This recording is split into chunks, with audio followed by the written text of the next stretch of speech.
Good morning, everyone. Dear viewers, it's a very good morning again. And once again, a very, very warm welcome to Dekho Apna Desh webinar of the Ministry of Tourism, Government of India. It's Saturday and you have a date with us for Dekho Apna Desh series. As you're all aware that the Ministry of Tourism organizes Dekho Apna Desh webinar sessions under various schemes and on very interesting topics which are related to tourism, in many different ways. Celebrating Azadi Ka Amrit Mahotsav, Ministry of Tourism has brought to you a 12-episode series on some of very, very interesting topics which we have been going through. And today is the last episode of this 12-episode series of Azadi Ka Amrit Mahotsav with Ministry of Tourism series. Today we are bringing you the last episode of this series on the subject that is of prime concern to all of us, to you, me, and everyone in this world today. And that has been also our first priority for years, particularly after pandemic. Why post-pandemic we have been talking about wellness? Yes, because nobody wants to fall sick. Nobody wants to have visits to the doctor. So today, my dear viewers, we have two very, very well-known speakers to share with us their knowledge on wellness. A session on the subject of wellness tourism, a golden trend for Asia and of course for Southeast Asia specifically. We all know that wellness tourism is a journey whose main goal is to achieve balance and harmony of personal well-being, especially physical, mental, emotional, social, and spiritual. It is important to understand how to develop it properly. And today's speakers are going to do exactly that. They are going to educate us. They are going to speak to us on various subjects.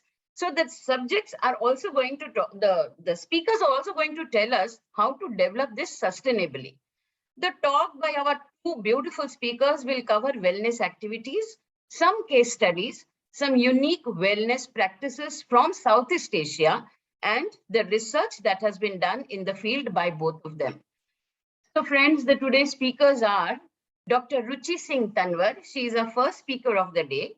She's a regional level guide, very, very dynamic lady.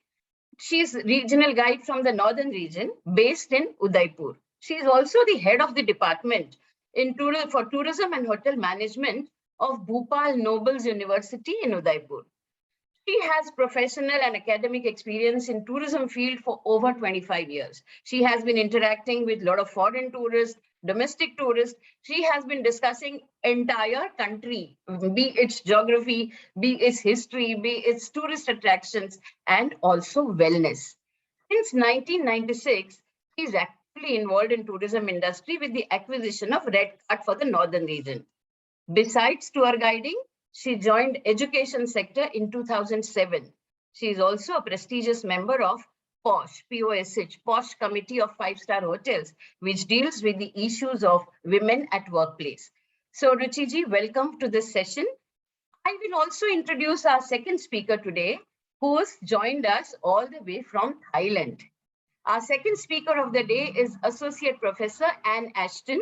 She's a PhD, National Institute of Development Administration, Thailand. Welcome to you, ma'am. Professor Ashton graduated with a PhD and master's degree from the University of Queensland, Australia. She's currently working as the Associate Dean for Administration, Research, and Academic Services at the Graduation School of Tourism Management, National Institute of Development Administration, popularly known as NIDA, in Bangkok. She has experience of working in the hotel industry. She has worked in very important departments like human resources, housekeeping, and front office, and also spent 2 school years as a teaching assistant at the University of Queensland in Australia, and also various universities in New Zealand. She is presently conducting research projects in the area of wellness tourism. She is also working on active aging of wellness tourists, sport and leisure tourism development, yoga tourism, spiritual tourism development, slow food tourism. Now, ma'am, we definitely are looking forward to listening to you on this particular subject. What is this slow food tourism? And also active aging for wellness tourists.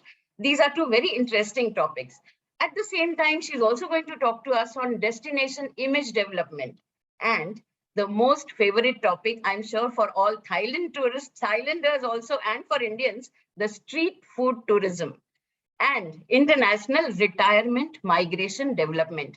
Ma'am, you have got such a vast subjects which you have brought to us. I'm sure we would love to listen to you. So before wasting too much of time, I'll hand over the screen to Dr. Ruchi Singh, and she takes over the entire session today. And I will come back to you when we have few questions and answers from the audience. Ruchi, the screen is all yours. Namaskar, everyone. Thank you so much, Neela ma'am, for such fine introduction. And I would like to thank Ministry of Tourism, Government of India, for inviting both of us, me and my dear friend, Associate Professor Anne Ashton from Thailand, for taking up this wonderful, very important subject, that is wellness tourism. And it is a privilege to present this last episode of this wonderful series, and wonderful series of Azadi Ka Amrit Mahotsav, which is a proud moment for all of us Indians. And here, this topic is very close to our heart. And I'm sure Anne would also agree, because we both have started this wellness journey few years back. And she is an international expert. She will be explaining and give you all the details about the Southeast Asia. But what I would like to present here is some of the traditional therapies which we have been using as Indians. I will be presenting the sustainable wellness practices of India, which are important. So I will be stressing more on India rather than the other countries, whereas N would be taking up all the different theories, all the different activities, and whatever Neela ma'am had explained about her, such a wonderful introduction. And I'm sure you all will be looking forward and will be learning a lot more about how wellness can contribute to your well-being. But before I start with my presentation, this is very important to, just ponder on these issues, that you might be wondering, that people ask you that what contribution you are giving towards society, or how you are contributing to your family or to your country. But don't you think that it is important to ask yourself that what are you contributing to yourself? Are you happy? This is a very important question, because if you are happy, then only you can contribute to your family, to your society, to your state, to your country. So the crux is wellness of us all. Are we happy? Are we healthy? And it all starts with the state of mind. If this question comes in your mind, that how you can be happy, the answer is you can be happy by yourself. You have to ask this to yourself. You have to look into yourself. You have to immerse in your soul, in your thoughts, that if you are going to transform these, if you are going to have a healthy mind, then you will make your body healthy. And if both mind and body are healthy, they will definitely make your soul happy. So I will be sharing my presentation with you all.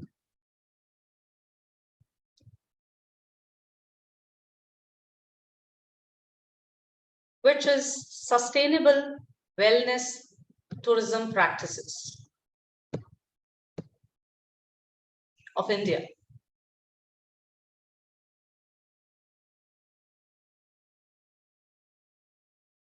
Now here I'm putting more emphasis on Ayurveda, naturopathy, and yoga, which is really very important, because allopathy is there, which is for our urgencies, for our surgeries.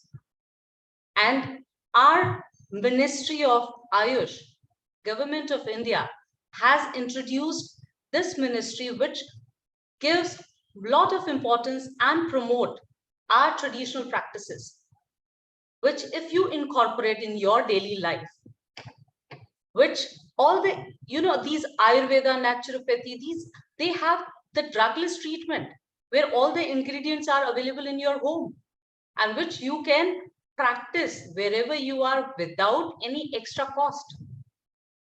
So these practices, how can you incorporate in your life, which were there since, ages back in India? And India is a pioneer in all the traditional practices. What do you understand by wellness? Wellness is rejuvenation. As I was talking earlier, that it is the state of mind. It is how you transform yourself, how you reinvent yourself, how you rejuvenate yourself. Because if you are going to have that energy, rejuvenation, then you will definitely put all the energies in contributing positively in the society. In general, wellness is rejuvenation, but as we are talking about tourism, I would like to quote the definition given by Global Wellness Institute here, that what wellness tourism is. And where the tourism word comes, it means movement. You have to travel. You have to come out. You want to experience something different. You want to have a change in your life. And that is if you move from your usual place of residence, if you move out of the city or the place where you are residing. So it is travel associated with the goal of maintaining or enhancing one's personal well-being, and includes the pursuit of physical, mental, spiritual, or environmental wellness while traveling for either leisure or business. Wellness you can achieve wherever you are living by incorporating all the therapies or the traditional practices. But when we are including the word tourism along with wellness, then it definitely includes travel. So most of the tourists, either domestic or international, when they travel outside their usual residence, that is, they want to experience something different. They want to explore new places. But why not include some of the wellness practices so that it gives you maximum benefit? So as Neela ma'am was also mentioning about physical, mental, spiritual, environmental wellness. So here, Global Wellness Institute also says that travel with the purpose or with the pursuit of achieving these goals, it definitely can be added with leisure or business. Because nowadays, travel is not just only for one purpose. Why not include the other benefits also, besides fulfilling your sole purpose of travel? I would like to congratulate and feel proud that Ministry of Tourism is really doing wonderful by coming up with various different concepts, and even during the COVID times also they have introduced many initiatives, though more of them were digital, but then they have come up with various plans. And here on January 27, 2022, they came up with National Strategy and Roadmap for Medical and Wellness Tourism.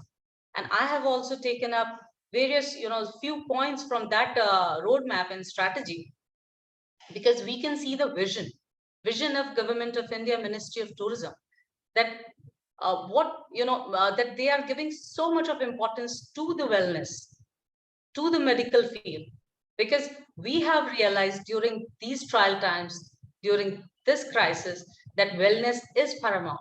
Wellness is important.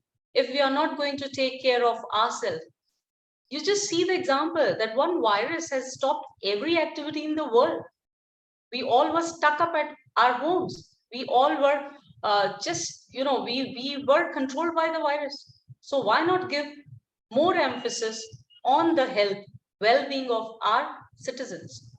So government is putting up a lot of initiatives. And here I took the statistics and data from the report that India ranked 10th in medical tourism index out of 46 destinations. The year given is 2021 by medical tourism associations. So these rankings are through different associations and organizations. So medical tourism associations have ranked India 10th on the medical grounds, medical tourism. I'm talking about medical tourism.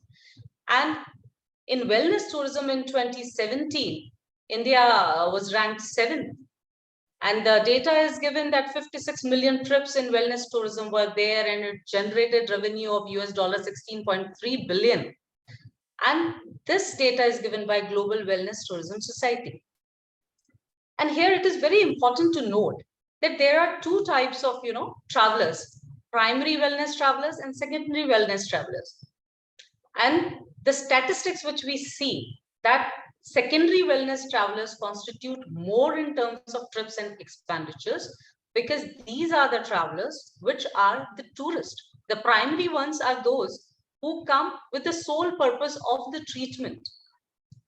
But the secondary are who combine the wellness plans with their itineraries. That if they are going to the mountains, they will be doing some of the yoga or therapies they will be taking up. If they are going to the South India, they will be taking up the Ayurveda massages and all, or Ayurveda treatments. So these are the secondary wellness travelers who constitute more in terms of trips and expenditure. And it is a very proud thing what we can see, that some of the countries, US, Germany, China, France, Japan, Austria, and India, our country is one of the leading countries for wellness tourism in terms of size. That is the arrivals and the potential which this market has. And I must say that in yoga and wellness, our country, India, has become a favorite destination because we are the pioneer. And thanks to our yoga practitioners, 21st June is declared as International Yoga Day. A lot of kudos and appreciation goes to our Prime Minister, Mr. Modi, for popularizing yoga all over the world. And here, it's not, there are many therapies of wellness. There are many practices associated with it. But India is like a pioneer Ayurveda, yoga, naturopathy. And I have also taken these three, apart from other alternative sciences. There are many, but these three are important, which I would be discussing here, not in great length, because Anne has such a wide experience, international experience, and she will be explaining more about different countries and different therapies. So I'll be just giving brief introduction of these three: Ayurveda, yoga, and naturopathy. So India has the expertise in these medicine and healthcare, and it is not only a recent one, but it's just the credit goes to, long back, centuries back, and we have the expertise in all these sciences, these healthcare. And why we are emphasizing more on wellness today? Because we can see a lot of lifestyle diseases are there. People are suffering from diabetes, hypertension, heart diseases. These are just three examples which I have taken. But in everyday life, we are seeing that people are suffering from many physical and mental ailments. So, and most of these are the disorders of lifestyle. And wellness is correcting your lifestyle. It is trying to put a balance to your life, of your mind, of your body, of your soul. And what we are observing, I would like to, give more emphasis after COVID, post-COVID, or during COVID. What we have realized, that there is a growing preference in the West, but not in the West. I would say that whole world people are moving towards more organic products, vegan diets, and they believe more farm to table local produce. This is really very important. Every home, whether small or big, they are trying to have, some sort of veggies, some sort of, spices, herbs in there. They want to, produce them in their own small pots or big pots or whatever place they have spare for these produce. And here it's really very proud feeling that we have expertise in both modern and traditional systems of medicine. And we can lead the world in providing the holistic healing. And this is really important to mention, that MOT, Ministry of Tourism, has constituted National Medical and Wellness Tourism Board for the promotion of medical and wellness tourism, including the Indian system of medicine covered by Ayush. Ayush is Ayurveda, yoga, Unani, Siddha, and homeopathy. So this is a combination, and this is a separate ministry, and Ministry of Tourism is working along with Ayush how to promote the wellness and medical tourism, and especially more emphasis on wellness. And this is really, it was very interesting to read the national strategy, national strategy about how to promote the wellness tourism. And there's a roadmap. They are still working on it. Various new schemes would come up, how to support the stakeholders, and how to, contribute more in promoting wellness tourism or India as a wellness tourism destination. And they will promote it under the brand Heal in India. And these are little, excerpts which I got from the national strategy. Now we come to, the basic, these treatments or the traditional practices, which I will be relating, briefly with tourism, but we have to understand what Ayurveda is, that this is the science of life. These are not the allopathy treatments or something like that, but the basic concept, it is not going to treat the person who has some emergency, but it helps in keeping the healthy person healthy. And therefore, we all call it mother of all healing. And the history is, you can make out that it is 5,000 years old, and its roots are found in ancient Vedic culture. Not only Ayurveda, but I must tell you that yoga, naturopathy, these all have their roots in the Vedic culture, and they date back more than 5,000 years ago. And it says that since the civilizations, these all practices existed. And Ayurveda's another name is balancing life. That how do you balance your life? And it is very important to mention.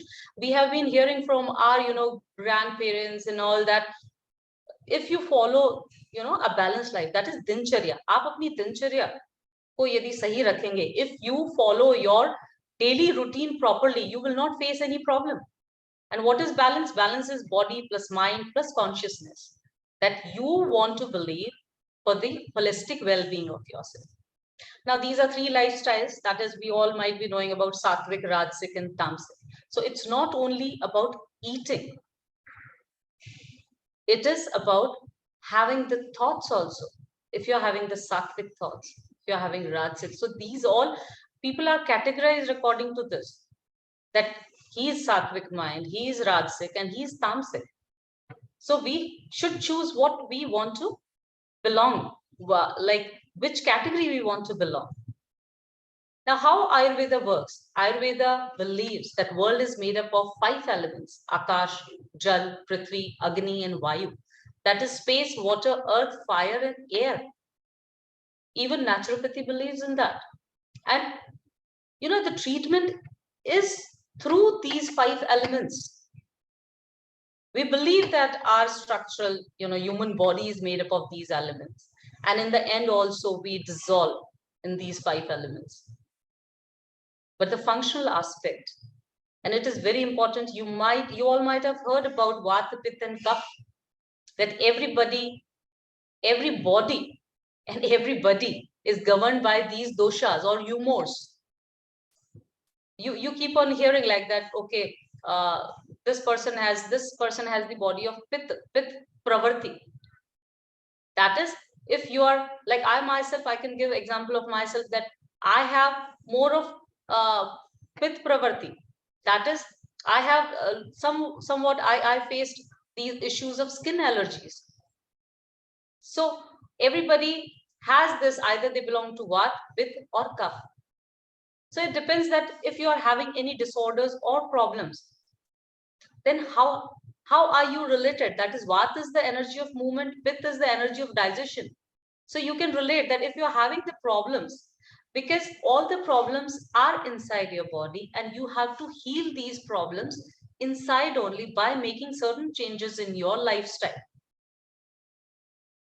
Or some of the treatments available in Ayurveda or naturopathy, which they help you heal through these 5 elements. They make use of these 5 elements, and then with the lifestyle changes, you heal your body. The treatments are herbs and spices and your own kitchen. Because normally, if you are aware, if we have cough and cold, we take turmeric. If we are having some hormonal disorders, it is recommended that why not take cinnamon? Why not include cinnamon in your diet? If you are having some cramps, cinnamon helps. If you are having some digestive problems, then hing and ajwain, it helps. So Indian kitchen is completely a drugstore for all these treatments. Then you might have heard about PANCHKARMA. PANCHKARMA is detoxing, cleansing your body. Then these various techniques are there, which you cannot practice on your own, which you have to take the advice of the experts. Vaman Virechan is induced vomit through vomiting, because there are several procedures which you have to follow, and the experts guide you that through vomit your body cleanses. It's not the normal vomit, but they give you lukewarm water along with some salt. You have to drink lot of water until you feel like vomiting and all. So induced vomit. Then basti is enema, which cleanses your digestive system, your stomach. So through these ghee, oil, kada, these all different forms are there which are used for basti. Then nasya is oil in nose or on head. Purva karma is snehan, massage or swedan. Swedan is steam. So these are various techniques, and paschat karma is lifestyle change. That is, you have to make your lifestyle, you have to make changes in your lifestyle. Because what you have been following, if you are going to follow the same, then there will be no change. And if you are going to have some changes in your lifestyle, they will definitely contribute more positively. Then this is just to give you an idea of how Panchkarma works. That is, you can just go through this, that Vamana helps releasing toxins via sweat through pores on skin and all. And Basti is relieving constipation. Nasya is, it helps in detoxifying the respiratory system and skin. It improves immunity, skin complexion, moods and all. Then Rakta Mokshana is also there, which is like detoxifying the body through blood. And it is very effective against skin disorders. Then Shirodhara is there, where a lot of oil is just poured over your forehead, and it takes a lot of time, and it improves concentration and immunity as well. Now we come to naturopathy. And the father of naturopathy, Hippocrates, says that nature cures, not the physician. And here also you will find some of the treatments, some of the points, they are very common in Ayurveda and naturopathy. It is all, we talk about the way of life, that the correction of bodily disorders and restoration of health through nature elements. The nature elements which we discussed earlier, those 5 elements, there is a treatment in those 5 elements. So, and it is not a one night correction. You have to incorporate these changes in your daily routine. Yes, you can get some guidance, either attending for 10 days or 15 days residential programs, but then incorporating all these changes in your day-to-day routine, that is improving your dincharya. Naturopathy is also drugless treatment, lifestyle change. It also believes in the principle healing from within, that the body heals itself. And I can give you my example. Like 3 years back, I went to a naturopathy center in Jodhpur, where we were not given any medicines, but then they were treating our body through, food intake, through different therapies like massages, mud bath, and they treat from mud, water, and some acupressure points, and all these basic fruit juices. Yes, I must say, food also helps a lot.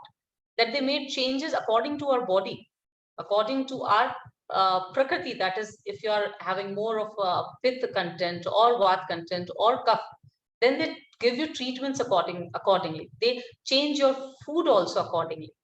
So it is, the body heals itself. And the causes of all diseases, whether physical, mental, or emotional, is accumulation of waste materials, toxins. So I would like to mention here toxins, not only in terms of food or what we are taking inside our body, but that is the thoughts also. They are also toxins. So the causes of all diseases, whether physical, mental, or emotional, is the toxin. So you have to improve from all the fronts. And what are the effective methods? That is, you should regulate the diet. You should exclude acid forming food and include more of fresh fruits, proteins, etc. So we should be having the knowledge, and lot of knowledge is there on the internet, on the internet where you should be knowing the authentic sites, and you can take the help of the experts. You can ask them about your body type and about explaining your daily routine or lifestyle. Then they can tell you how to regulate your diet. But it is very important to include more of fresh fruits, proteins, the raw forms, and the local produce. Then we can see that there are various forms of, baths, packs, and all the natural methods are used in correcting your disorders. Air and sun bath is there, which revives your dead skin. Exercise. Yes, in naturopathy also yogic asanas are there. And yoga is very important because it doesn't, correct your physical disorders, but it promotes your inner health and harmony, which is very important because if your mind is healthy, your body will be healthy and your soul will be happy. And it is very important to keep your soul very happy. So these all yogas also help in physical, mental, and emotional well-being. Then massages are there, which tones up the nervous system and quickens blood circulation and metabolic process. What are the popular remedies? That is fasting. It is very important. In Indian system, we are very familiar about the fasting. And the younger generation might not be doing a lot of fasting. But in our homes, our females, our mothers, our grannies, they do a lot of fasting. And it helps because you have to give rest to your body to digest the food which, it has taken few hours back. Even myself and Anne, we both have tried intermittent fasting. And if you're not having any other physical physical disorders or physical, ailments like thyroid, diabetes, or some other issues, then this intermittent fasting, from our own personal example, what I can say, it helps a lot in healing the body inside. It helps a lot in digestion. It helps a lot in anti-aging. It gives a glow to your skin and it keeps you a lot of energetic. Intermittent fasting, there are various, it's like 16 hours, 14 hours, 18 hours. There are various parameters. So with the guidance of the experts, you can try this. This is very, very effective. Then therapeutic baths are there, where enema, hot and cold baths are there. Mud pack is there, mud pack and bath. I have issue in my knee. So initial stage of arthritis and all. So when I have knee pain, I have personally, my naturopath doctor, he gave me a pack that is of, a paste of mustard, these seeds, paste of mustard, and I mixed it with water and I applied it on my knee and kept it for a few minutes. So if you, apply these traditional practices, they are not going to give any adverse effect, but they definitely heal you. It may take some time. Then exercise, life is movement, stagnation is death. We all know that. So it is like keep on moving, keep on experimenting the positive with the guidance of the experts. Massage, yoga, we have already talked. Color therapy is also there. It helps in correcting some of the disorders. So if you, because I'm explaining here only in brief, but if you go in detail with the certain books and the experts, they will tell you what and how many therapies and remedies are there to treat your diseases.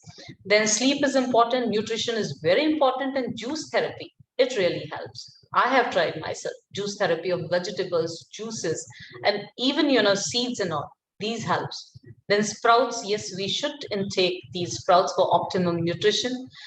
And we'll be explaining more about slow food treatment, and grain, seeds, legumes, these all help in your, food intake and correcting your body disorders. Then Ayurveda and naturopathy both believe in balancing life, both believe in 5 elements of nature, both believe in sattvic principle, that is more towards vegetarian and vegan diets. Both believe in consuming local grown and as per season.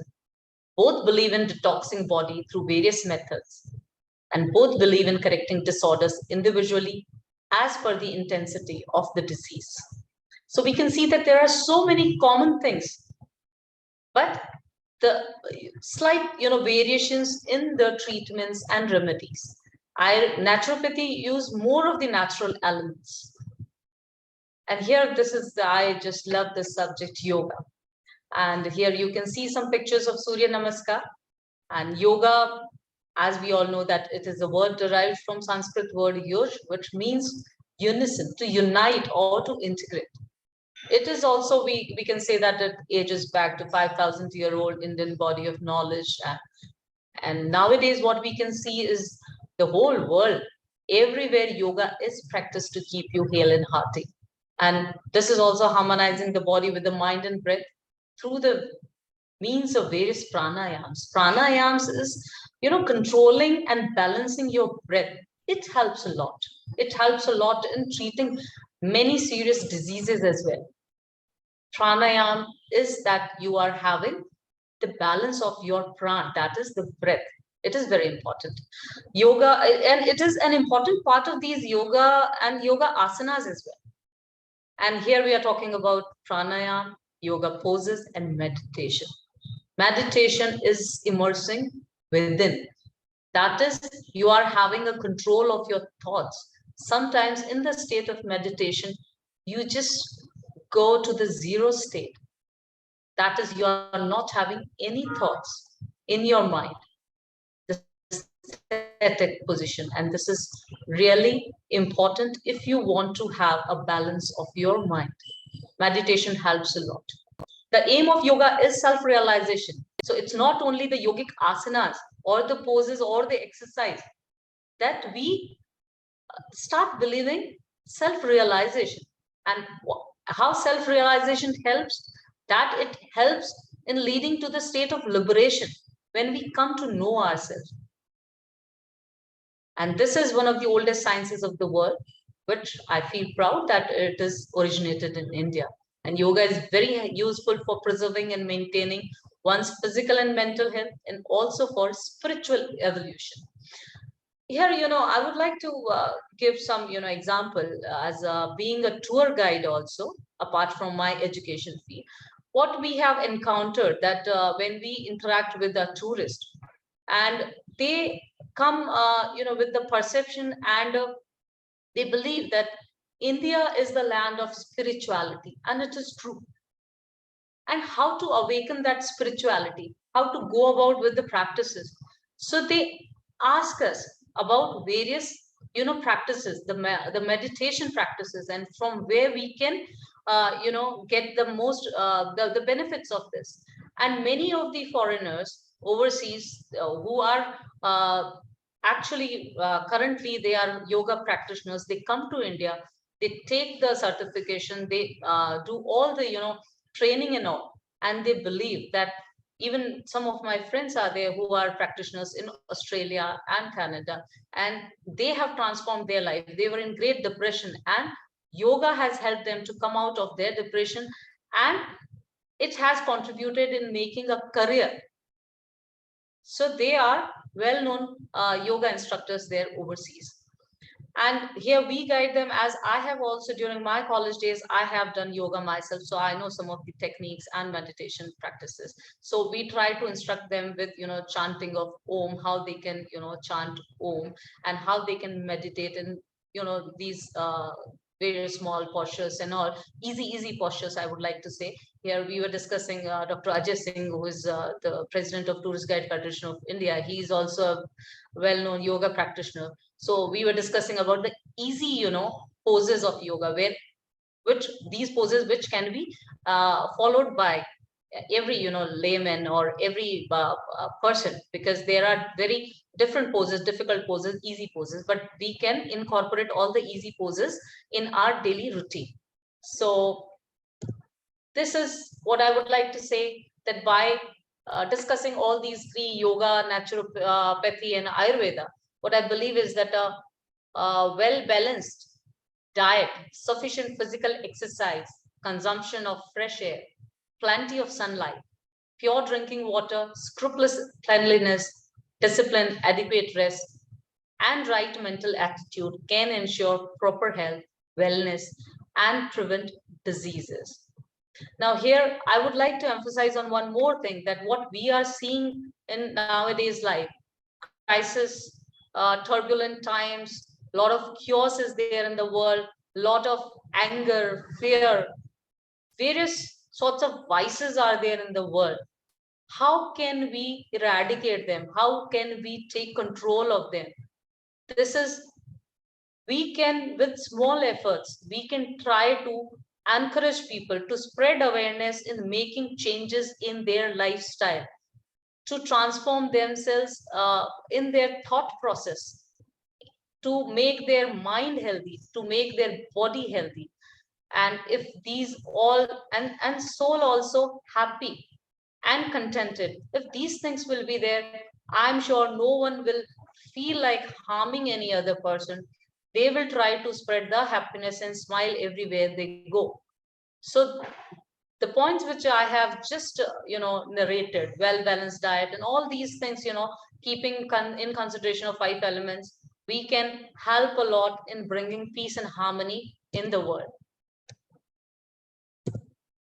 I would like to give thanks to these two experts who gave me a lot of guidance in terms of Ayurveda and naturopathy. Well, you people can contact me on these other addresses given below on Twitter, Facebook, Instagram, LinkedIn, email. And it is so nice explaining a little bit of sustainable wellness practices of India.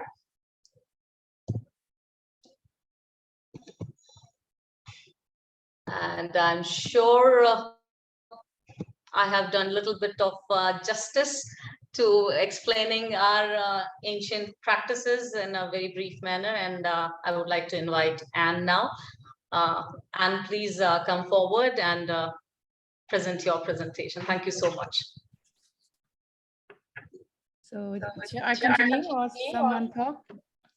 No, Anne, you can continue. Oh, I can talk now. Okay. Yeah. Thank you so much. Very interesting, Ruchi. I learned a lot from you too.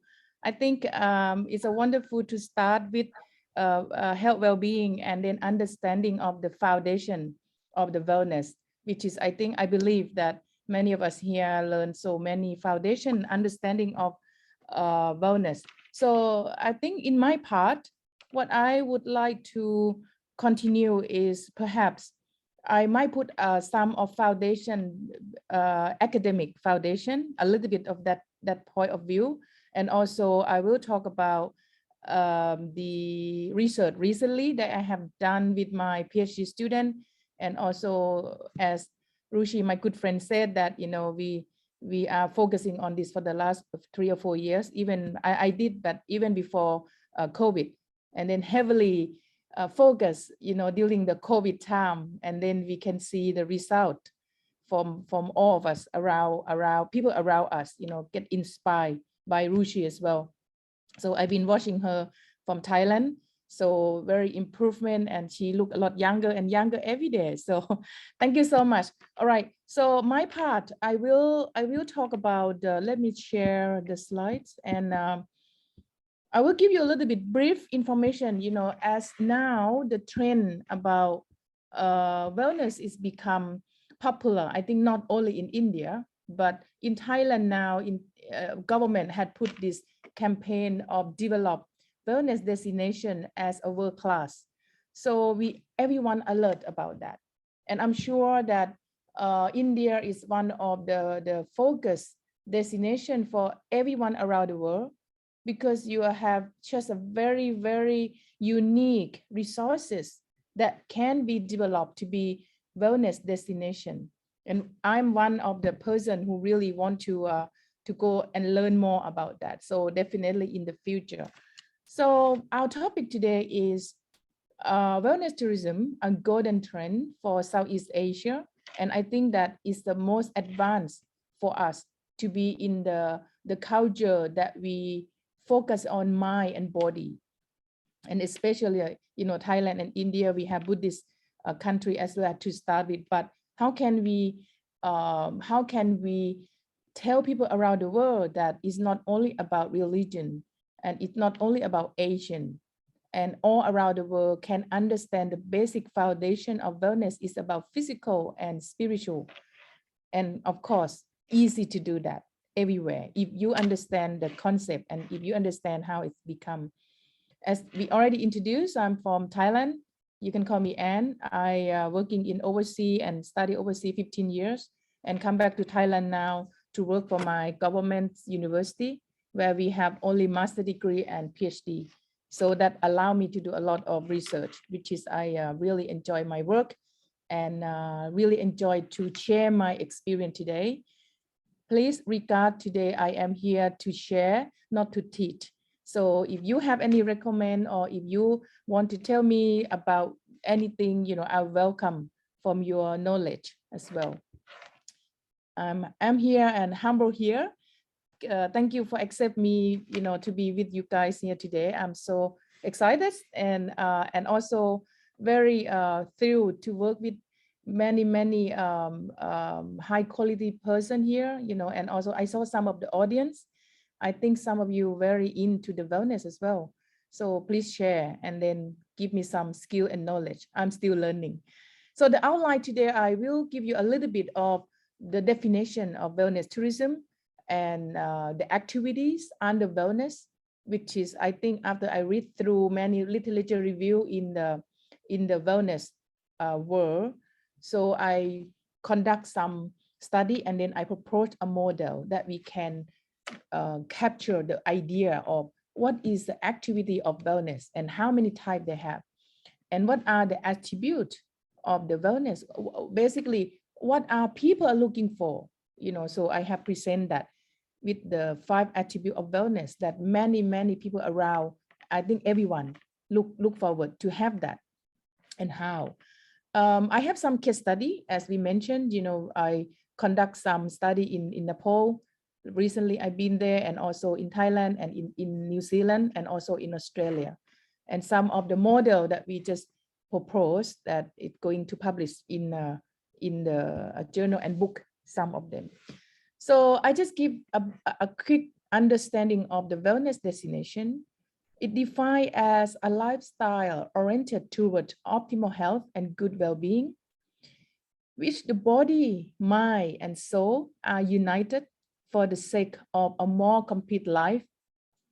It is active lifestyle, which guarantees health, happiness, and self-actualization. In terms of wellness tourism, it's defined as a journey whose main goal is the achievement of balance and harmony of personal well-being, especially physical, mental, emotional, social interaction, and spiritual value. Most of the tourists who travel for wellness tourism, there are 2 types.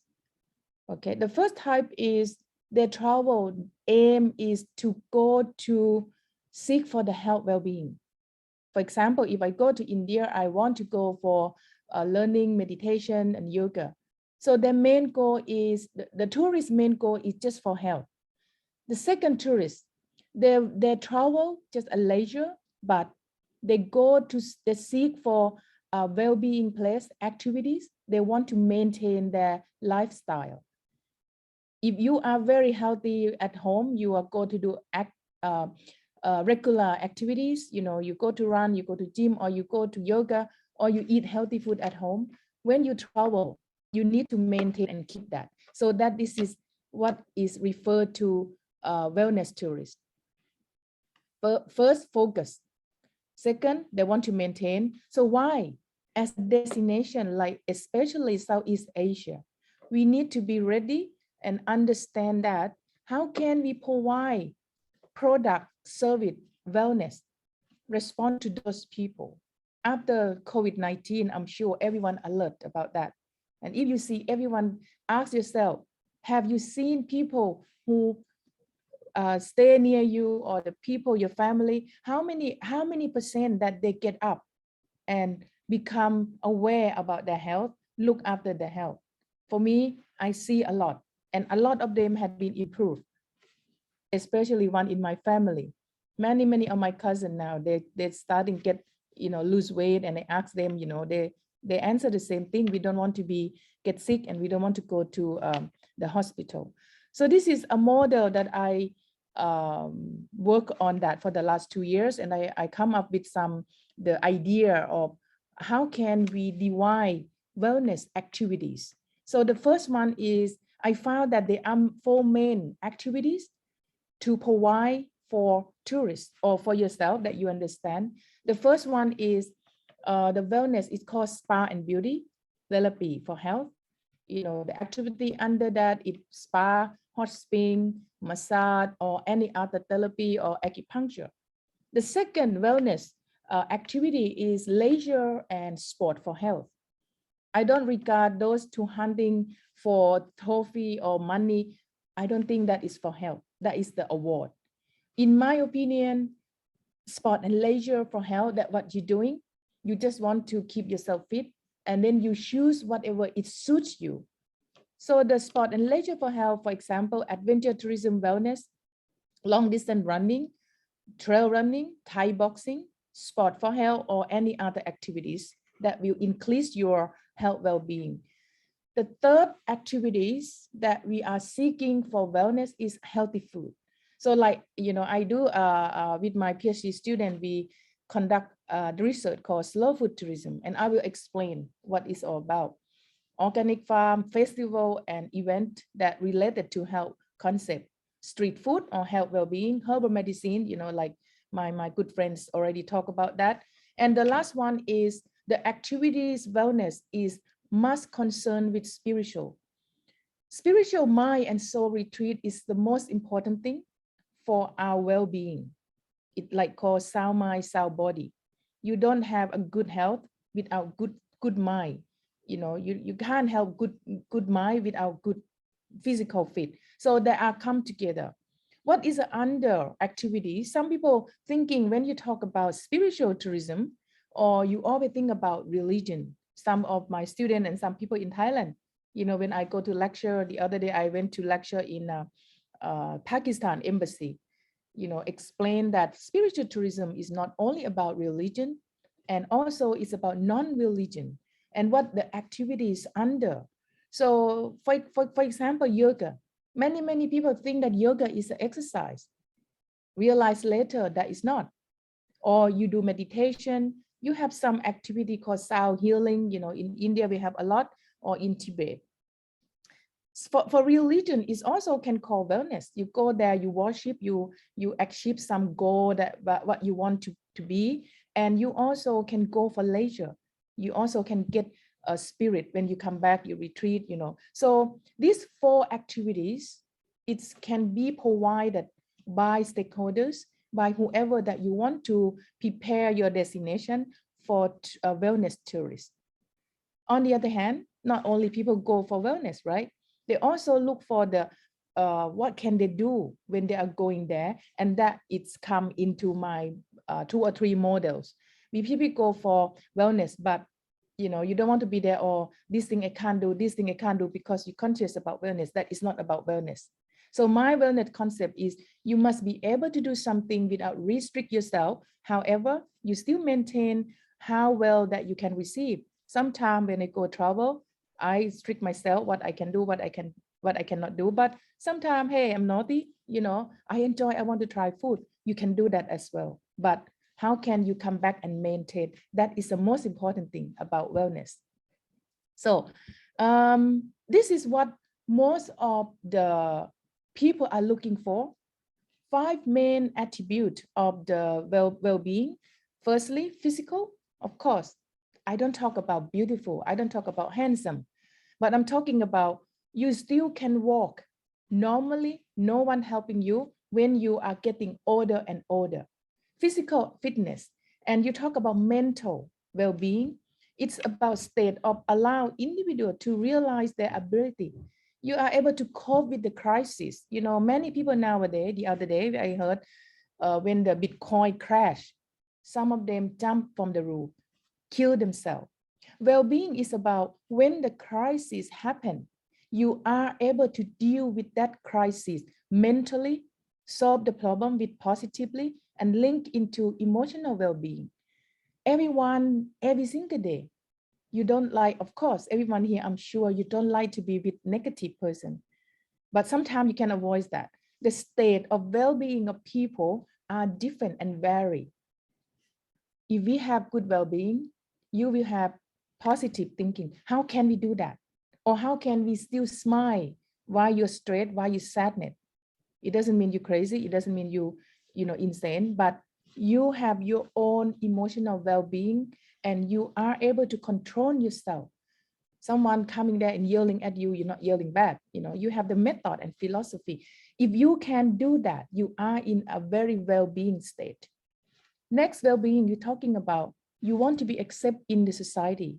Social well-being is about how can you do for community? How can you help? I don't talk about money.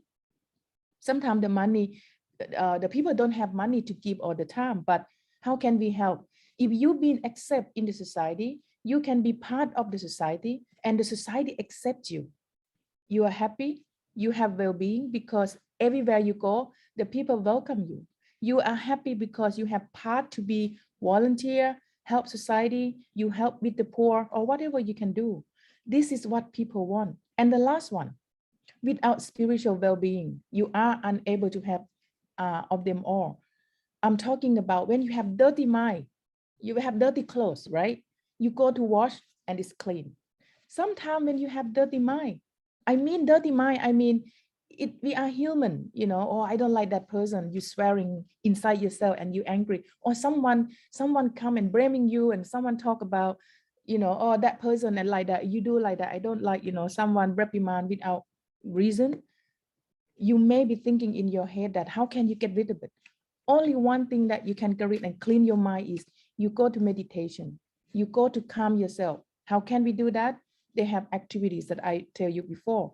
Spiritual well-being is about make you have realization. No one stay here permanent. No one live permanent. No one not gonna die. Everyone die. But many people stay and think like they will live forever. And that is not spiritual well-being and make you greedy or make you unhappy life. You have 10 million, you're not enough. Some people say, I had enough. How can we make ourselves to that? This is the way that we need to have spiritual well-being. So this is a concept foundation of all everyone need to have, but we don't have all of that, but we try to make our way to doing that. So why we are here? We are learning about how can we make us better? Start from us, start from our small society, start from our region and start from our country, which is I'm very happy today that your government raised a very important issue nowadays. So I have been reading and studying and also doing research, and I found so many unique about Southeast Asia. So that I will give you some example that what are those unique geography of wellness destinations Southeast Asia do they have, and what their government try to promote.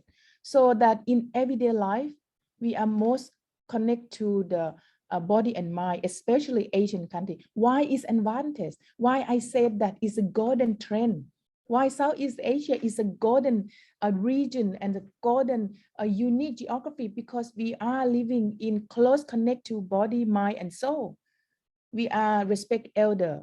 We are look after elderly. You know, when we are grow up, we don't leave them alone, and that is a culture and that link. How can we connect that? Because that Asian, Southeast Asian country is a core value of belief system, not just physically, but it's about spiritually, emotional, and also the most important thing is about wellness, is about morality, about ethics. And that is the most important why Southeast Asia is important and the golden trend to create world-class destination wellness. I don't talk about India much because I may be selling something here, you know, for you already know, but I mentioned that, you know, in India in 2016, I found, all right, if I'm wrong, please tell me. I read through about Global Wellness Institute. You are set up national medical wellness tourism and promotion, you know, provide some policy and to be used, and you major support wellness, you know, including guideline. And the outstanding of your country, I very appreciate is about, you know, the Buddhist land, and Thai people always like to go there, and yoga and meditation, you know. So I found that young boy here, come from your country. He is a world record for youngest Reiki healing in India, and a lot of celebrity go there. So one day I hope I can get there and I can meet him, and I want to learn so many things about Reiki and sound healing. And how about China? China, we are famous, in many Chinese medicine, and it's all about well-being. It's all come from their unique culture. The culture is something they're doing for a long time, and there is the way they're doing work-life balance. China have Qigong, acupuncture, about the herb and medicine. And this is when you talk about, Chinese medicine, and everyone know about that. And also, apart from China, they launched some policy here, and zipping in 2019, they proposed about policy and regulation and health wellness in China, especially focus on tourism, as you see on the screen there. So many national tourism administration, they try to give some main idea about wellness tourism. And how about Sri Lanka? Sri Lanka, they try to promote what the unique they have, similar to in India. I found one is a government proposed, is potential developed wellness destination is about Ayurveda. Apart from India, the country has seen tremendous rise in the investment, and a lot of people arrival, they have excellent indigenous treatment, and of course, low cost. And our Southeast Asia can be affordable. And Western people come, they can get experience and they can heal, and the cost is not expensive like they're doing in their own country. And the concept about, influence about what we eat, and like Dr. Rushi explained, how we eat, how we do fasting, what is good for you, and how you will, what kind of food that you should eat in the season. So, and that next country is a Jeju Island.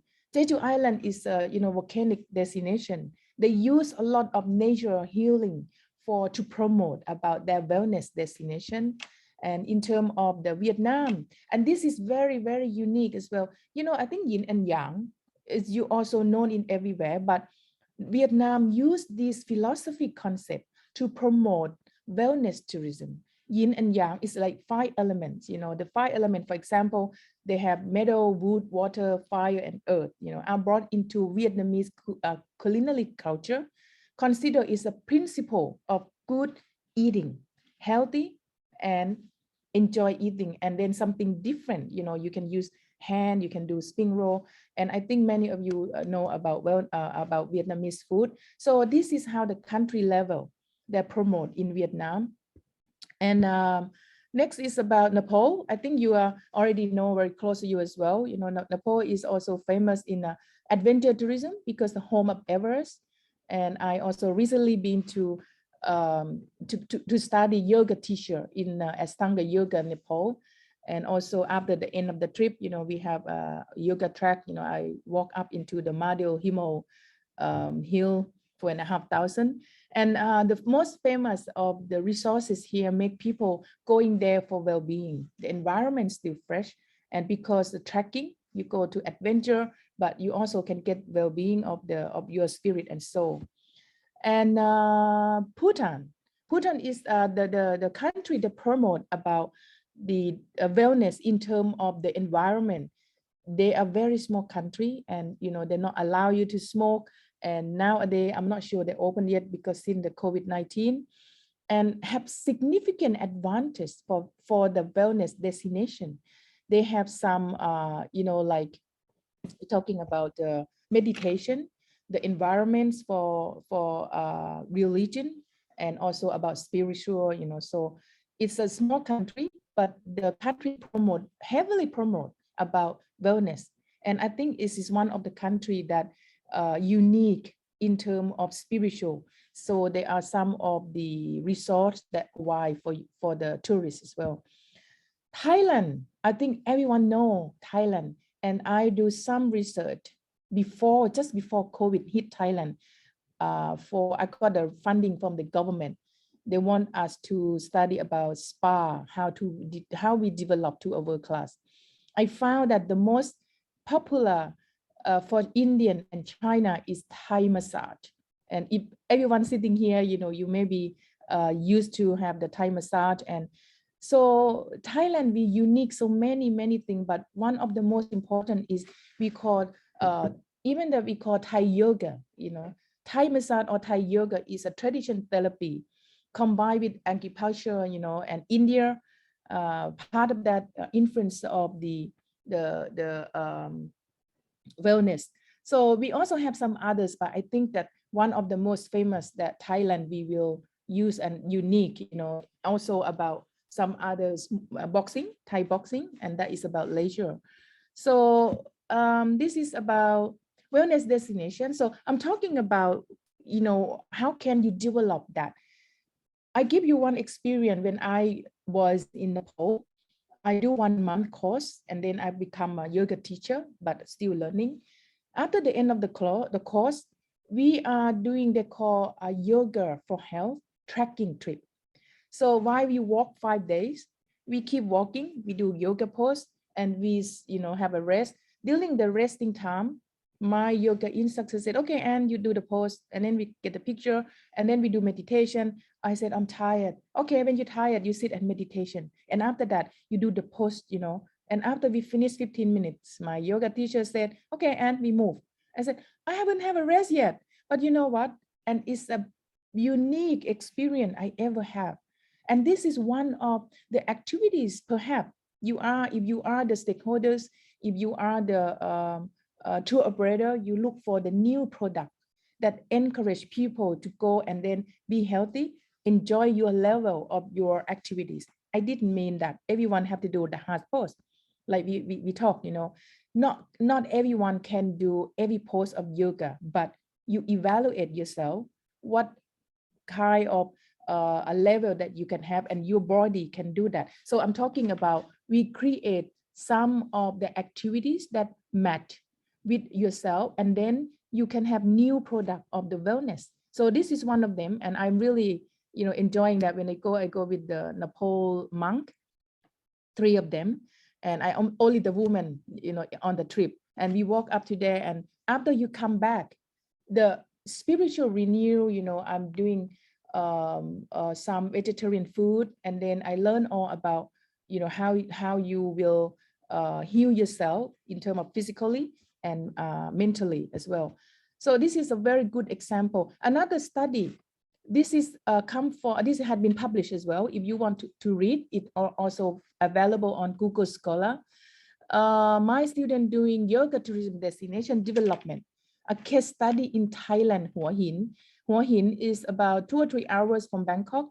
You know, we drove there. So she found that to develop destination yoga tourism, many people are going out for looking for something new and new environment. You know, the most important thing is, you know, she said there are three main components that we need to consider. The first one, you need to have core resources, and then you need to have yoga stakeholder role involved, and then you need to consider about supporting resources. The first one, core resources, yoga have to be authentic.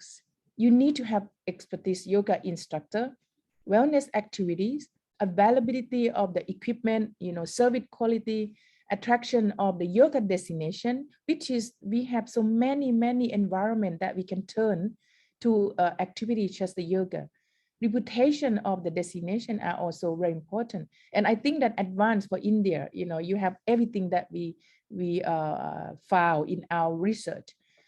And another role is important is the person like a support facility. You need to provide them some accommodation in different level. You know, people can be afford from low budget into the luxury. So you shouldn't have just luxury, or you just have one product to offer for them, because the people are thinking when you talk about wellness, you think about, oh, it's about luxury people, it's about rich people.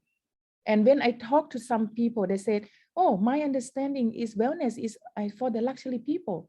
You know, like you come to Thailand, you go to the spa. It's each one of them costs perhaps $200 or $300 to go to the 5-star treatment. But how about the people who have small budget? They have no chance to get wellness. I think it's wrong. In my opinion, in my next of the project, I'd like to change the people perception of wellness, well-being is not for rich people, but the people who have low budgets or high budgets, you can be healthy. You can be part of the wellness tourism. And then we provide them according to what we can. You know, if you invest wellness, it's something knowledge, it's something about skill. And you never ever use it and run out because knowledge of wellness is in yourself.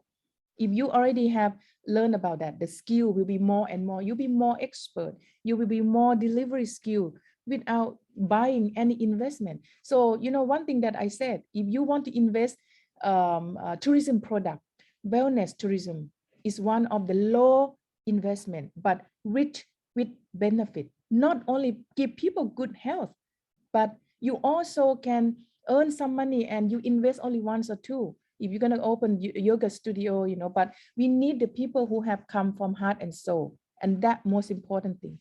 So that the support resources, you know, like you need to have good promotion from government. You need to get support by the power of the authority at the region, and maybe have different type of yoga, like we discussed before, you know, easy yoga for the people who elderly, who cannot do much about their physical health. You need to do some physiotherapy. Some of you maybe do a soft yoga, you know, what type of yoga that's suitable. You need to provide and variety that people can enjoy, you know. So, and that is a study. And this is another healthy food, one of the activities that we try to promote for tourists. People go to join yoga, they need to have a good food. But good food, some people say, wow, healthy food is not delicious, right? But not true. I believe that healthy food can be delicious. So wellness tourism that I bring up this project is called slow food tourism. It's not new, all right? It's been studied for many years ago. For example, like Petrini in 2007, she brought up this idea to against that fast food. Slow food is defined as 3 words: good, clean, and fair. Good food is tasty, diverse, produced in just a way to maximize its flavor, connecting with geography, culture, and region. Clean food is about sustainable, help to preserve rather than destroy environment, no chemical, organic way, eat in the seasonal. You're not gonna eat anything out of season. Don't please people or tourists if they want to eat something out of season. And that slow food is not gonna follow that concept. We follow what we have in that season. We slow cook. Instead of use electricity, we use charcoal or we use firewood to cook the food. Fair is mean, we're talking about supplier, we're talking about wages, we're talking about local region. Mean that you have to be fair to them, you support local. Slow food is about to make fairness to the farmer, to support local ingredient. You cook, you use local, you not import from overseas, whatever you available based on your history, based on your culinary of your region. And that is the most important thing. So fair is mean also, you have the staff, you're not gonna take advantage of them. You pay them fair wages, you pay the price fair to the farmer, fair to the supplier. And this is we call the concept of slow food tourism. And this is a model which will be published soon, very fresh from my PhD student. We're talking about destination image, slow food destination image model. How can we develop that? Here are there 3 components.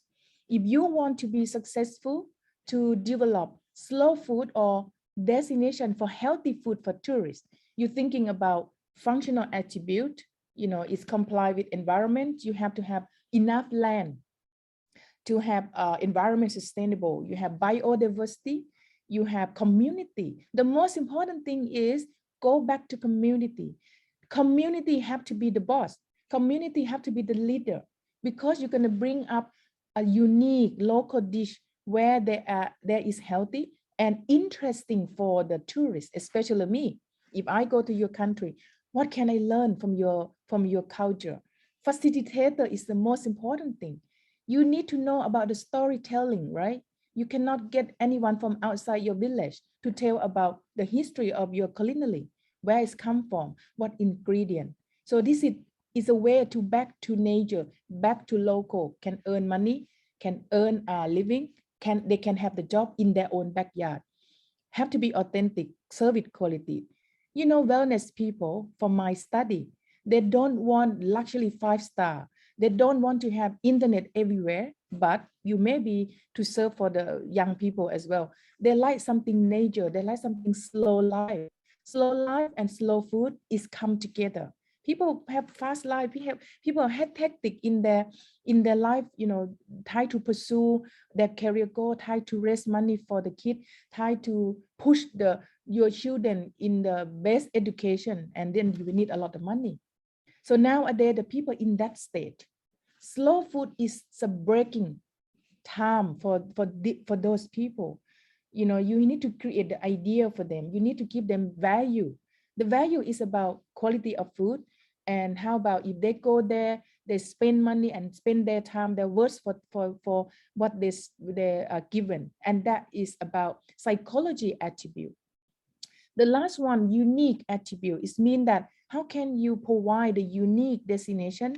Two things that you can provide: go to find what is unique about your dishes, about your local food, and then the healthy, bring it up, promote that, something that people never know. You know, I know Indian food from start like butter chicken or masala, or not much. But what are out there that's still unique, healthy? Introduce that and turn it into your very interesting and delicious product. If you find that, you go to look in your culture, I'm sure local wisdom, there will be everywhere. Bring it up. The last one, that about the event. If you cannot, if you want to people participate, create event festival about food. You provide them with organic farmer, you know, like Thailand now, we have that destination every Sunday and every Saturday and Sunday, we open this, people go to buy, they know they can get organic food and local, bring from direct from farm. And that we should have start like that everywhere. And this is a model from our study. Another one is adventure wellness tourism, destination development. You know, how can we make, the people maybe ask me, right? And how come we make adventure in wellness? Adventure is supposed to be dangerous, right? Adventure, it should be something risky and the people are like challenge. You can do that. How can we make it sustain?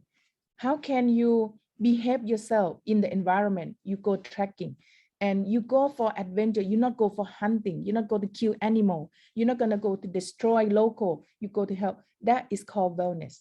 Wellness is to sustain, to reserve, and to help, to look after. Also, you have something to eat that is a well-being for your health, for your eating. You know, so one of a study, I give you example. We have called Mountain National Park. I'm doing a research, this one with my PhD student as well.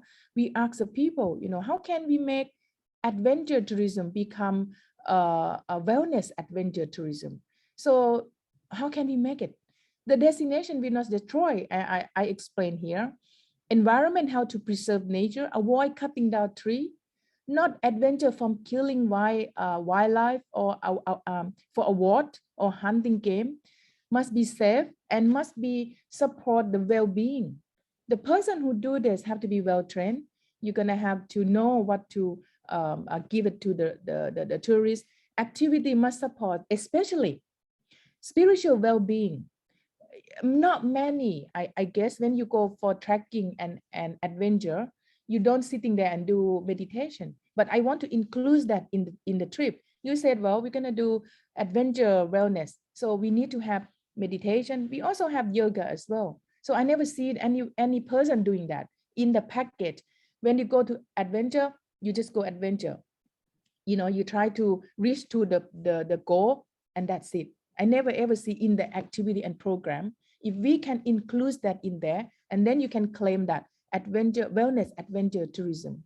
So this is also adventure tourism have to be help the local. So like some picture here, you know, the people walk along the villages. We can ask them to provide the food, or local can come out from their house, you know, sell some souvenir, and from their own backyard, you know, so we help the people, and how can we get them to learn about the culture as well. So this is some of the, I might be go a little bit longer, but I'll try. Well, naturism, eudaimonic experience, a little bit of academic, but I like to put foundation that how can we make people achieve eudaimonic experience? What is eudaimonic? They are in everyone's mind. They are in everyone's life. Eudaimonic experience is defined as tourist experience of completely feeling life fulfillment.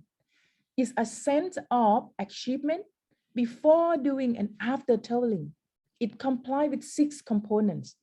It's about self-acceptance. It's about self-acceptance. It's about purpose in life. It's about environment mastery. People want to know that having positive self. Some people, oh, you do some mistake, and then you never ever forgive yourself.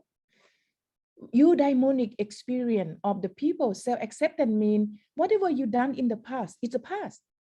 How can we overcome that and we let go and then we keep move on? You have to accept one past life, no one perfect. Some people could not go across that. So the eudaimonic experience that we need to be able to do that. Or we need to have purpose in life. Some people, oh, I don't know what I live for. They have no purpose, no goal. Or some people said, well, I cannot go anywhere. If I move somewhere, if I have to work somewhere, I won't be happy. But you lose opportunity. You need to be able to adapt yourself. You need to have the goal in life. You need to forget the past, and you need to have positive mind. You need to have positive relationship, and you need to create your personal goal. And this is what the outcome from my study. And the theory said eudaimonic experience, how can we create that? And that is my study. We interview the student, we interview the tourists at the mountain, Pukadung, one of the most famous. They walk up into the hill, so about 1,200 height. And along we walking, we talk, we interview them and we talk to them. And we have unique destination. We have some activities, we go to see sunrise and sunset. So I'm sure that in India, we'll have a lot of destination like that. So this place is one of the destination we can create wellness, adventure tourism.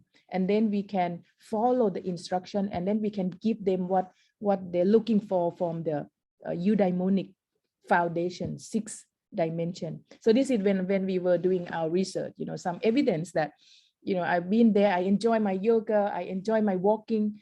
You walk up, you slow walk, and you talk with the people, so happy. When you walk up and down, the people encourage you, you have good environment. You are in the cold weather or you are in the hot weather, so you are peaceful. The activity that we can do, hiking, trekking, trail running, and bicycle. In this mountain here, we also have trail running. We go to the place where sometimes the public not open for the public, and then we open for the occasion, for the trail running. So this place are for health well-being. We do trail running in this place, bicycle, so this another environment that well managed in this area. They said if we have tourists come up here exceeds 5,000, they are not allowed to use bicycle, and they're very thinking economically. Sustainability, and also consider about lifestyle and about the safety in the place. So this some of destination that I've been, and I do some research, and I've been there for 3 days. You have to protect yourself, and you enjoy that as well. So this is the place where a lot of people, in Thai people, said one is in lifetime. If you're not adventure at all, if you're not physical, totally fit, but if you can do that, they'll come back home with very proud of themselves. Once in lifetime, they can walk, achieve to this top of the mountain. This is managed by Thai government. It's a national park. We have accessibility, very nice and clean and safe. We have food. You don't think about to bring any food. They all sell in there. The people local get income.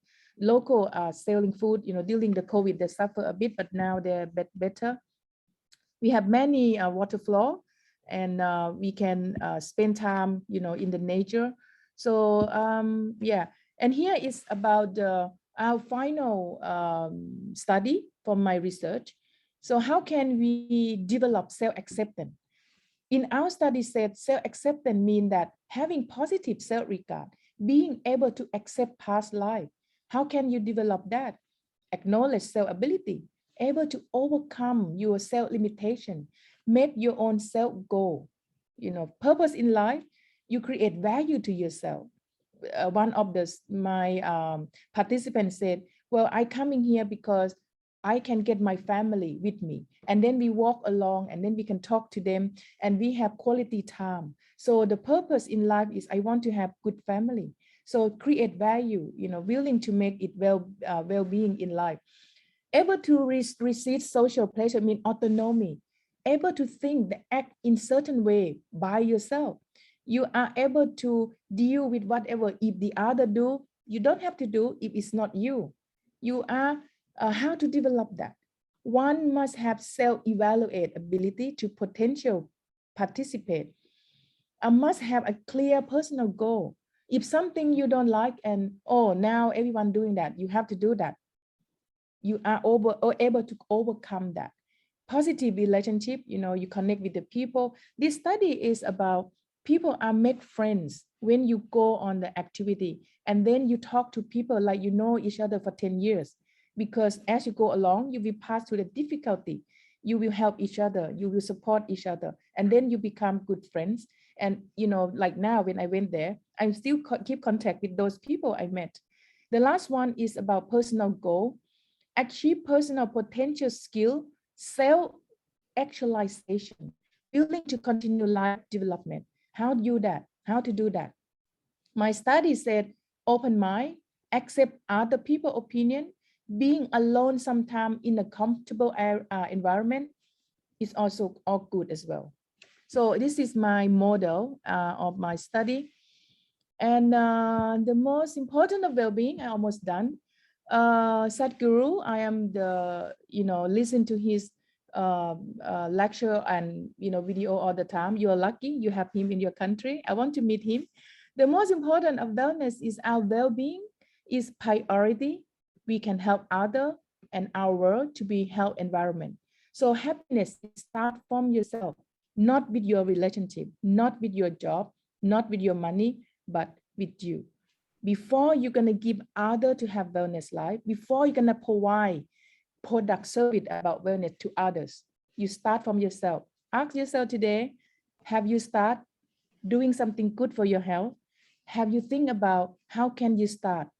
If you think that you want to provide destination for tourists to come here, I want to have that business, I want to do this business, but you don't even look at yourself. How can you be success? So I have experience, you know, I don't have good health and I want to set my example for my student, you know, so my student said, oh, study PhD too hard, you know, so after that, I realized that I have to set a sample and I changed myself and I changed my behavior. I used to have very bad health. My weight is over 80 kilograms. And now I try to maintain. So now I tell people about how can you change your habit and how can you make your work-life balance. And then you can go to tell others. You can help with your own experience. The most important thing is not about yourself good looking, not about money, but it's about how can you propose, how can you support. You start from yourself and then you can support others. So my talk today, I hope you can get some inspiration and I hope you can start from today, look after yourself first, and then you will be health well-being in life. Thank you for listening. Back to you, Ruchi. Thank you. Thank you so much. Thank you, Professor Anne. Thank you, Dr. Ruchi. I think such wonderful ladies we have had speakers today. And what a knowledge you have shared with us today. I think all of yours are sending their compliments again and again. They are all in chat box. I'm sure you are also seeing them. There are a few questions. I will come to that. But Dr. Ruchi, you spoke so well about what is actually the wellness and how are those different therapies available in our country. and what Ministry of Ayush and what Ministry of Tourism together is going to do or is already doing for medical tourism. I think I liked your 2 or 3 terms, which you said your kitchen is a complete drugstore. I think amazing, because I remember my kids when they were infants, my doctor treated them only with the ingredients at home. Change food habits, and that will stop a running nose. Change food habits, that will stop a cough. So things like that. So we are now back to the same thing. I'm really happy that you mentioned about that. You also spoke about toxic health, but you also mentioned about toxic mind and how we should cleanse everything, including toxic mind and toxic body. So this was amazing. And you said yoga helps us in keeping body, mind, and soul happy. I think all of us have to follow this. And what better advice that we could have had other than from Professor Anne. She spoke so beautifully and she gave us so many examples of how best we can manage that. And ma'am, your last therapy of eudaimonic, Eudaimonic, yeah, yeah. eudaimonic. I think that Yeah. was amazing. I'm Yeah. sure this presentation is available online for all of yours and for all those who have missed it. This is a great concept. All those who are going to develop wellness centers, wellness therapies, I'm sure your lecture, your presentation is going to help them, because you've given us so many examples, what Vietnam is doing, what Bhutan does, what China does, what Nepal does. Amazing. When you spoke about Bhutan, only one word comes to our mind as a tourist is the quotient of happiness. But Happiness. Bhutan also follows the happiness with wellness, and that is amazing. All these countries are doing such a fabulous job. India is doing very good job with yoga and all the other facilities, the traditional medicines that are available. We have a few questions, but before that, I would like to request Dr. Ajay Singh, who is the president of Tourist Guides Federation of India, to say a few words about these, because he also follows yoga very regularly and he also speaks on yoga. So a few words from you, sir, on this before we go to the questions. Thanks, ma'am, to give me the opportunity. Actually, we are lucky to have two best speakers, Dr. Ruchi Singh and as well the Professor Anand. He is also the wonderful speaker, and the subject was also the beautiful subject and the beautifully presented by both of this beautiful woman. And if you see the modern world, everyone is looking forward Ayurveda, naturopathy, yoga. So this will open the new window, the new job in this sector. As our Ayush ministry, they are also promoting Ayurveda and the naturopathy. The same way our Ministry of Tourism, Government of India is also promoting the medical tourism, yoga tourism. So these are the new area where the youngster, they can choose their career as well. Our motto is not just give the presentation. Our motto is to, attract the youth, the young generation towards our subject. So that's why we are presenting here. These are the materials for the youth, for the youngsters. They can watch it, they can join us. All the recorded webinars are available. We have already shared our link. So everyone can, register themselves on that link, and you can see all these webinars, which is, presented by our best speakers. And the Dr. Ruchi Singh, she is, the gem of the Tourist Guide Federation of India. And we are lucky that, she is also the vice president of our federation. And she represented Tourist Guide Federation not only in Asia, in other countries as well. And now she was here, Professor Ann was here, ministry team is here, our, the e-governance team is here. So everyone is doing their best job. And the same time, we should, thank to Motoshi ji, who work day and night for these webinars. So Very true. Very true. our team is here. You all are, we are requesting you, don't forget to join us every Saturday, 11 o'clock. Sir, thank you so much. Thank you very much for that. I'll just take few more minutes. I know this session has really crossed our 1 hour I know. time limit, but I get permission from ministry that we can continue. Maybe we can take 1 or 2 questions. Ma'am, there is one question which I think Hemant Shekhawat has raised. Like, not a question, it's a suggestion that like all multi-speciality hospitals, if all the systems of medicine are made available in one place and are very close to a tourist destination, will not help our country? 100%. This is a very good suggestion. Ministry is taking a note of this, and Ministry and Ayush together are developing these kind of facilities. And already many hospitals in India already have this one component of Ayurveda, medical tourism, and meditation, yoga, everything together.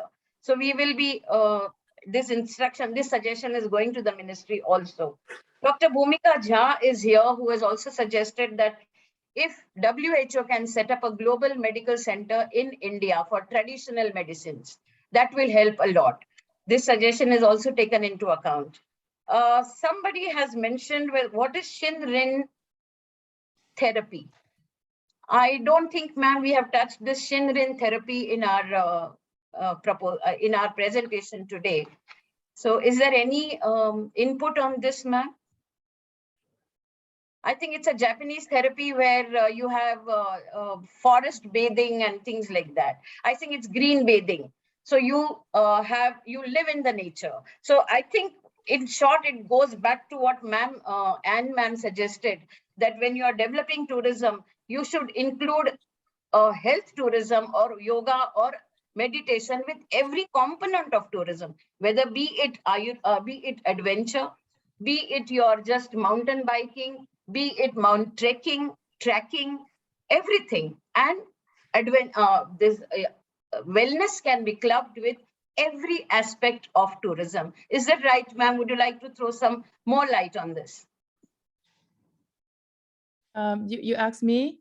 Yes, ma'am. Yeah, definitely. I think for example, I have an idea of adventure tourism, but I found that the people are always against that. How can adventure be wellness? And I said, well, you not go adventure and killing animal and not wellness.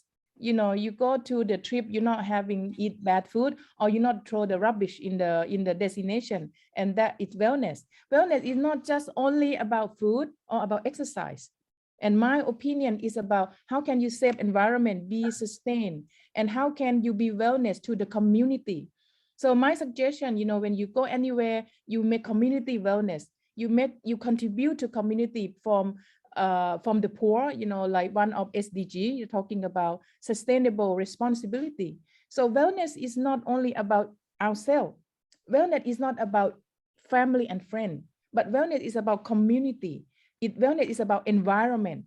Wellness is about spiritual. So it connected together. So I think, like you said, you are right. You get my point exactly what I want to say. You're very good.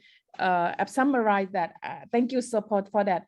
Like you said, everything can put the concept of wellness in there, and they have 5 elements of checking up. When they come, do they get physical? When they come, do they get mental well-being? When they come to joy, do they get emotional? When they come to joy, do they get social, spiritual well-being in that activities? And that we can all doing that. So my point is, whatever you do, bring this foundation of wellness attribute, add in that. Whatever you develop, these activities cover 5 attributes, So yeah, you get my point. Thank you so much. Fantastic, ma'am. That was really nice. And particularly your last slide, when you spoke about all the elements, what brings well-being to your soul, body, mind. And also what I liked most is the well-being of the Mother Earth and the community. When you're going trekking, you're also taking care of your earth. You're not spoiling it. You're not destroying anything in the nature. So you're taking care of well-being of the Mother Earth. You're taking well-being of the community, and you're taking well-being of the self. I think it was amazing. It was wonderful talking to you both. Superb presentation on this subject, We would like to have more on this, and we would like to have breakdown sessions from each one of you on the different vertical of this. Thank you so much, Mautushi. Thank you very much for bringing us together on one platform. Thank you. Yeah. Thank you. One point I would like to add, that Please. whatever activity we take in our life or whatever step we take into our life, it should be thoughtful. So what we eat, what we do, how we plan our routine, it should be thoughtful. And if we are thoughtful, we will definitely go or lead towards wellness, not only for ourselves, but for our society. It was a wonderful session. Thank you so much. Thank you. Ministry, thank you so much, all the officials. Thank you, Ajay Singh ji. Thank you, Anne, for being a wonderful friend. It was a wonderful Next time we'll be on site, Ruchi. Sure. We will request ministry to organize one on site. So please Anne can visit India. Please invite me. I will be there. Thank you so much, man. Thank you. Thank you so much. Thanks, everyone.